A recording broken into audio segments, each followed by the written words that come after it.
सियावर रामचंद्र जी की जय।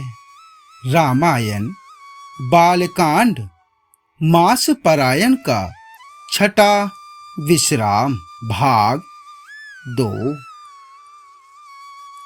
देवता और पृथ्वी को भयभीत जानकर और उनके स्नेह युक्त वचन सुनकर शोक और संदेश की हरने वाली एक गंभीर आकाशवाणी हुई कि हे मुनि, सिद्ध और देवताओं के स्वामियों, डरो मत। तुम्हारे लिए मैं मनुष्य का रूप धारण करूंगा और उदार पवित्र सूर्य वंश में अंशों सहित मनुष्य का अवतार लूंगा। कश्यप और अदिति ने बड़ा भारी तप किया था, मैं पहले ही उनको वर दे चुका हूं। वे ही दशरथ और कौशल्या के रूप में मनुष्यों के राजा होकर श्री अयोध्यापुरी में प्रकट हुए हैं। उन्हीं के घर जाकर मैं रघुकुल में श्रेष्ठ 4 भाइयों के रूप में अवतार लूंगा। नारद के सब वचन में सत्य करूंगा और अपनी पराशक्ति के सहित अवतार लूंगा। मैं पृथ्वी का सब भार हर लूंगा। हे देववृंद, तुम निर्भय हो जाओ। आकाश में ब्रह्मा भगवान की वाणी को कान से सुनकर देवता तुरंत लौट गए। उनका हृदय शीतल हो गया। तब ब्रह्मा जी ने पृथ्वी को समझाया। वह भी निर्भय हुई और उसके जी में भरोसा अर्थात ढाढ़स आ गया। निज लोक ही विरंची गे, देवन एहि सिखाई।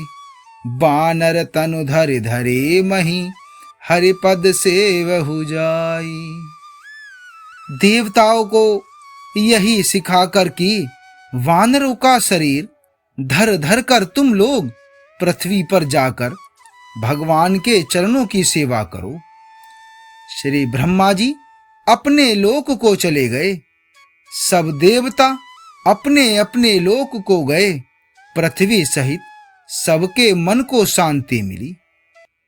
श्री ब्रह्मा जी ने जो कुछ आज्ञा दी उससे देवता बहुत प्रसन्न हुए और उन्होंने वैसा करने में देर नहीं की। पृथ्वी पर उन्होंने वानर देह धारण की। उनमें अपार बल और प्रताप था। सभी शूरवीर थे। पर्वत, वृक्ष और नख ही उनके शस्त्र थे। वे धीर बुद्धि वाले वानर रूप देवता भगवान के आने की राह देखने लगे।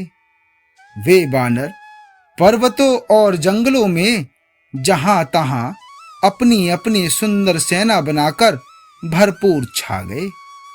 यह सब सुंदर चरित्र मैंने कहा। अब वह चरित्र सुनो जिसे बीच में ही छोड़ दिया था।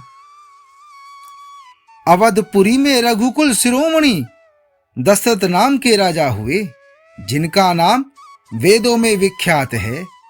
वे धर्म, धुरंधर, गुणों के भंडार और ज्ञानी थे।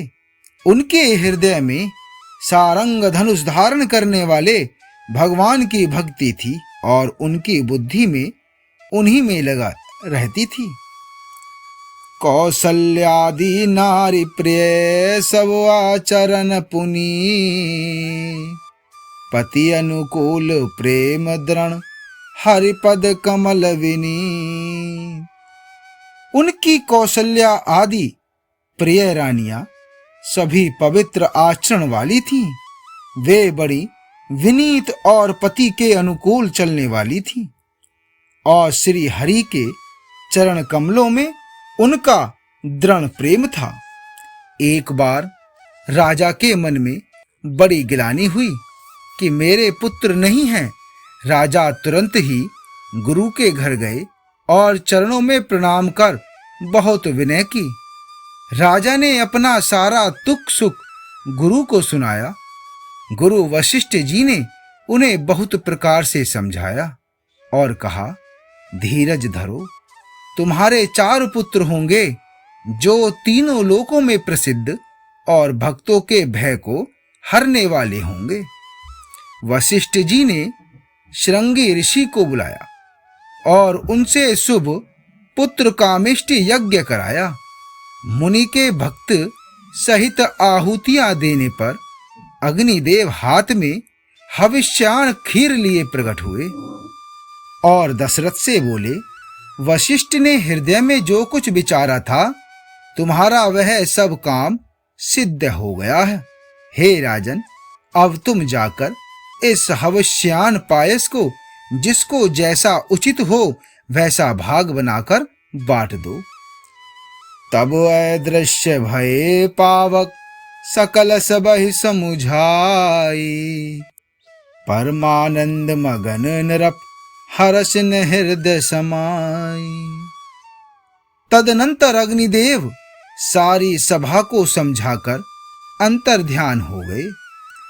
राजा परमानंद में मगन हो गए।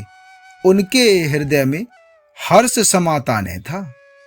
उसी समय राजा ने अपनी प्यारी पत्नियों को बुलाया। कौशल्या आदि सब रानियां वहां चली आईं। राजा ने पायस का आधा भाग कौशल्या को दिया और शेष आधे के 2 भाग किए। वह उनमें से एक भाग राजा ने कैकेयी को दिया। शेष जो बच रहा उसके फिर 2 भाग हुए और राजा ने उनको कौशल्या और कैकेयी के हाथ पर रखकर, अर्थात उनकी अनुमति लेकर और इस प्रकार उनका मन प्रसन्न करके सुमित्रा को दिया। इस प्रकार सब स्त्रियां गर्भवती हुईं। वे हृदय में बहुत हर्षित हुईं। उन्हें बड़ा सुख मिला। जिस दिन से श्री हरि लीला से ही गर्भ में आए, सब लोकों में सुख और संपत्ति छा गई। शोभाशील और तेज की खान बनी हुई सब रानियां महल में सुशोभित हुईं। इस प्रकार कुछ समय सुखपूर्वक बीता और वह अवसर आ गया जिसमें प्रभु को प्रकट होना था। जोग लगन ग्रह बार तिथि सकल भय अनुकूल, चर अरु अचर हर्ष जुत राम जन्म सुख मूल। योग, लग्न, ग्रह, वार और तिथि सभी अनुकूल हो गए।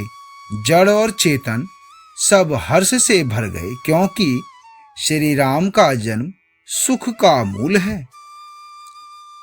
नवमी तिथि मधुमास पुनीता, शुक्ल पक्ष अभिजित हरि प्रीता। मध्य दिवस अति शीत निधामा, पावन काल लोक विश्राम। पवित्र चैत्र का महीना था। नवमी तिथि थी, शुक्ल पक्ष और भगवान का प्रिय अभिजित मुहूर्त था। दोपहर का समय था।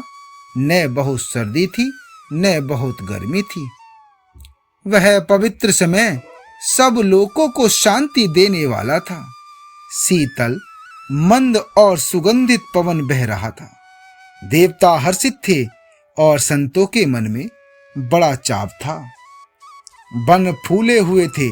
पर्वतों के समूह मणियों से जगमगा रहे थे और सारी नदियां अमृत की धारा बहा रही थीं। आगे का भाग 3 में। सियावर रामचंद्र जी की जय।